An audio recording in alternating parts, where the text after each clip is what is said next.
Знаете дека и сите сме искусиле секој пат кога сме имале десна влада, кога ВМРО ДПМН во нашиот случај било на власт, жените биле во ризик. Имаме 250.000 жени кои што не се активни на пазарот на трудот. Мислам дека ова што ВМРО ДПМН го прави е една огромна можност за сите нас да настапиме со идеи, со мерки и со политики кои што може да направат разлика.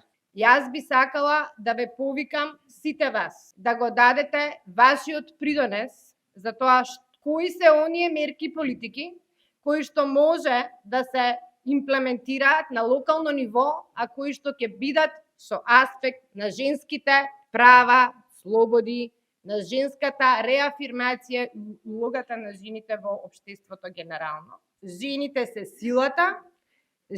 се силата на Социјалдемократскиот сојуз и жените мора да останат и да продолжат да бидат силата на нашето општество.